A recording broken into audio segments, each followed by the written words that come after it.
Hello बच्चों, कैसे हैं आप सब। उम्मीद करता हूं आप सब बहुत अच्छे होंगे। आज की इस वीडियो में ट्रिग्नोमेट्री इंपॉर्टेंट फॉर्मूले पर डिस्कस करने वाले हैं। जैसा कि आप सब जानते हैं बेटा कि बिना फॉर्मूले के ट्रिग्नोमेट्री वाले चैप्टर को सॉल्व करना बहुत ही मुश्किल है। आज की इस वीडियो में हर एक इंपॉर्टेंट फॉर्मूले को स्टेप बाय स्टेप समझेंगे भी, और शॉर्ट ट्रिक के माध्यम से कैसे याद करना है उसको भी समझने वाले हैं। हमारे साथ जुड़े रहने के लिए चैनल को सब्सक्राइब कर लीजिए, वीडियो को ज्यादा से ज्यादा अपने दोस्तों को शेयर कीजिए। यदि आपको लगे कि हम वीडियो से कुछ सीख रहे हैं तो वीडियो को एक लाइक जरूर कीजिए।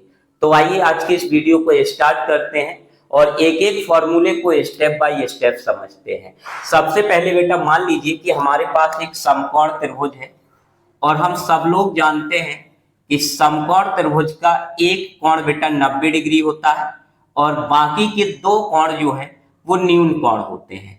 यहाँ पे हमने किसी एक न्यून कोण को थीटा मान लिया है, क्योंकि जब भी हम त्रिकोणमितीय अनुपात की बात करेंगे तो त्रिकोणमितीय अनुपात जो है वो न्यून कोण के सापेक्ष ही निकाला जाता है। इसलिए हमें दो न्यून कोण में से किसी एक न्यून कोण की आवश्यकता होगी, इसलिए हमने यहाँ पे इस न्यून कोण को थीटा नाम दे दिया है। अब यहाँ पे हम सब लोग जानते हैं कि एक समकोण त्रिभुज की तीन भुजाएं होती हैं। तीनों भुजाओं का नाम क्या है बेटा? एक का नाम होता है कर्ण, एक का नाम होता है बेटा लंब, एक का नाम होता है आधार। अब हमें समझना यह है कि तीनों भुजाओं में से कौन सी भुजा कर्ण कहलाएगी, कौन सी भुजा लंब कहलाएगी और कौन सी भुजा आधार कहलाएगी। यदि आपको भुजाओं की पहचान नहीं है तो आप ट्रिग्नोमेट्री रेशियो को कभी भी सॉल्व नहीं कर सकते हैं।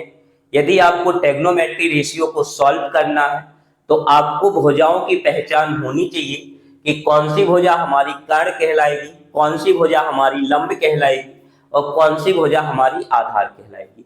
तो आइए बिल्कुल आसान शब्दों में समझते हैं कि तीनों भुजाओं में से कौन सी भुजा हमारी कर्ण कहलाएगी।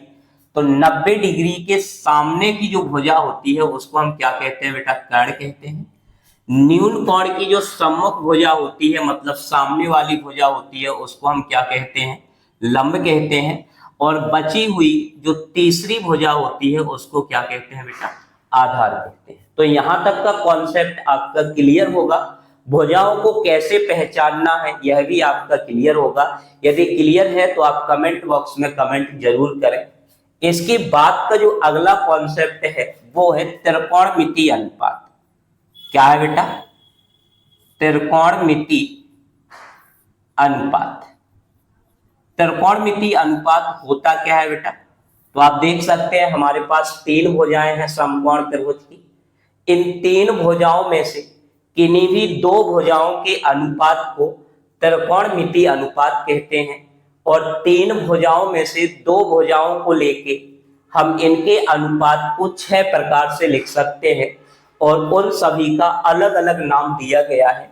जैसे एक हमारे पास सबसे पहला नाम है साइन, क्योंकि न्यून कोण के सापेक्ष अनुपात होता है इसलिए हम यहाँ पे थीटा लिख दे रहे हैं। साइन जो है, साइन का अनुपात होता है या साइन का जो फॉर्मूला होता है वो होता है बेटा लंब बटे कर्ण। इसका मतलब है कि लंब और कर्ण के अनुपात को क्या कहते हैं बेटा? साइन कहते हैं। लंब और कर्ण के अनुपात को क्या कहते हैं? साइन कहते हैं।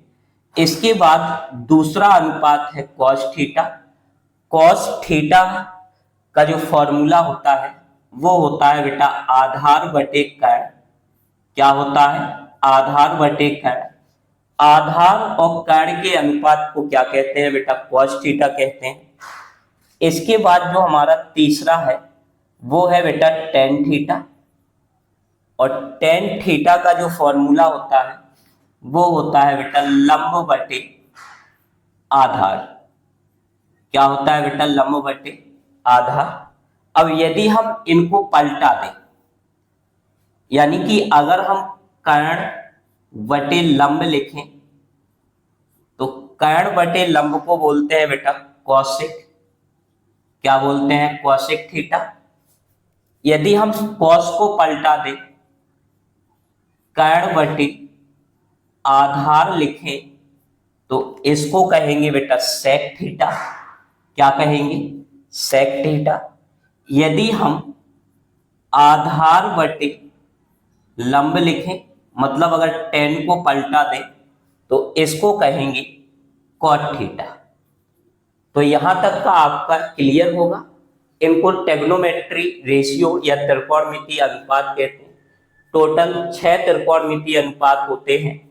ये चौथे नंबर का है, ये 5वें नंबर का है और ये हमारे 6वें नंबर का है। तो यहां तक का आपका क्लियर होगा, कोई भी आपको यहाँ पे डाउट देखने को नहीं मिलेगा। इसके बाद आगे बात करते हैं। तो सबसे पहली सर्वसमता आपको देखने को मिलेगी बेटा sine square theta plus cos square theta बराबर 1। और इस सर्वसमता के माध्यम से हम बहुत सारे फॉर्मूले जो है वो बना सकते हैं, जो कि आगे हमें काम आने वाले हैं। तो आइए कैसे फॉर्मूले को बनाएंगे उसको समझते हैं। सबसे पहले बेटा अगर हम साइन को इसी साइड रखें और कॉस का पक्षांतर करें तो हमें एक नया फॉर्मूला मिल जाएगा साइन स्क्वायर थीटा बराबर 1 माइनस कॉस स्क्वायर थीटा। यदि अब हम साइन का स्क्वायर हटाएं तो हमें एक और नया फॉर्मूला मिल जाएगा साइन थीटा बराबर रूट के अंदर 1 माइनस कॉस स्क्वायर थीटा। इसके बाद हम कॉस को इस साइड रखेंगे और साइन का पक्षांतर करेंगे तो हमें मिलेगा कॉस स्क्वायर थीटा बराबर 1 माइनस साइन स्क्वायर थीटा। इस प्रकार से आप फॉर्मूले को आसानी से बना सकते हैं।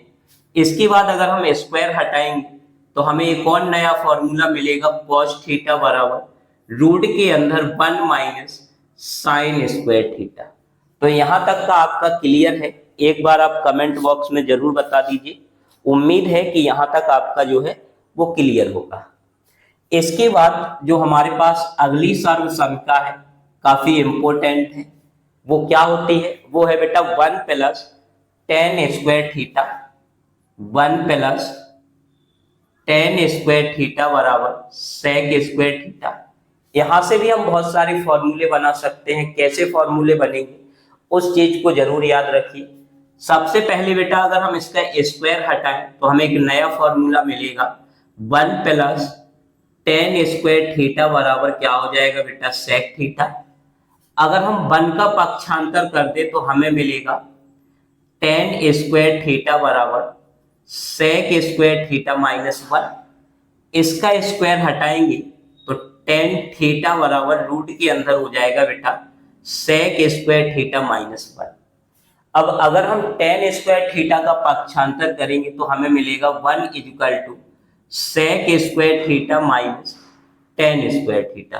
तो कितना आसान है, आपको हर एक फॉर्मूला बनाने का तरीका याद होना चाहिए कि कैसे हम फॉर्मूले को बना सकते हैं।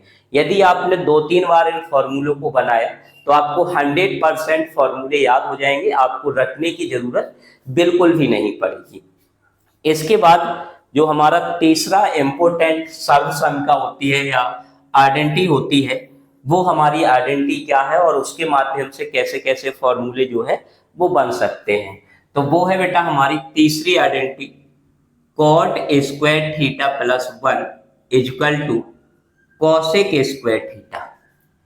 यहां से अगर हम कॉसेक से स्क्वायर हटाएंगे तो हमें मिलेगा बेटा cot square theta plus 1 equal to cosec theta, एक नया फॉर्मूला। अब यदि हम कॉट को इस साइड ले जाएंगे तो 1 इक्वल टू हो जाएगा cosec square theta minus cot square theta. अब यदि 1 का पक्षांतर करेंगे तो cot square theta equal to cosec square theta minus 1। Cot का स्क्वायर हटाएंगे बेटा तो cot theta equal to root के अंदर हो जाएगा कॉसेक स्क्वायर थीटा माइनस 1। तो क्या यहां तक आपका क्लियर है? एक बार आप इसको जरूर बता दीजिए। इसके बाद और भी बहुत सारे इंपॉर्टेंट फॉर्मूले हैं, ध्यान से समझते जाइएगा बेटा। हमारे पास एक फॉर्मूला है sine theta into cosec theta equal to 1। इससे हम दो और फॉर्मूले बना सकते हैं। कौन कौन से बेटा? यदि हम कॉसेक का पक्षांतर करें तो हमें मिलेगा sine theta equal to 1 by cosec theta. यदि हम साइन थीटा का पक्षांतर करें तो हमें मिलेगा cosec theta by sine theta. इसके बाद दूसरा एक फॉर्मूला होता है cos theta into sec theta equal to 1। अगर बेटा हम सेक का पक्षांतर करेंगे तो हमें कॉस मिलेगा, cos equal to 1 by sec theta, और सेक थीटा इक्वल टू मिल जाएगा 1 बाय कॉस थीटा। इसके बाद जो तीसरा हमारा सबसे इंपॉर्टेंट है वो है हमारा कि tan theta into cot theta equal to होता है 1। कॉट थीटा इक्वल टू हो जाएगा 1 बाय टेन थीटा, और टेन थीटा इक्वल टू हो जाएगा 1 बाय कॉट थीटा। काफी इंपॉर्टेंट और सरल है, आपको परेशान और घबराने की कोई जरूरत नहीं है, केवल आप स्टेप बाय स्टेप चीजों को समझते जाइए, आपका हर एक कॉन्सेप्ट बिल्कुल आसान हो जाएगा। इसके बाद दो और इंपॉर्टेंट फॉर्मूले हैं। एक बेटा टेन थीटा का आपको याद रखना है, टेन थीटा होता है बेटा sine theta upon cos theta, और एक होता है cot theta equal to cos theta by sine theta. तो टेग्नोमेट्री वाले चैप्टर में केवल इतने ही फॉर्मूले हैं। यदि आपने इतने फॉर्मूले क्लियर कर लिए तो आप 100% टेग्नोमेट्री के क्वेश्चन को सॉल्व करके आएंगे पेपर में। आप कभी भी टेग्नोमेट्री को कठिन नहीं समझेंगे, आपको बिल्कुल आसान लगेगी यदि आपको फॉर्मूले याद हैं। वीडियो अच्छी लगे तो वीडियो को एक लाइक जरूर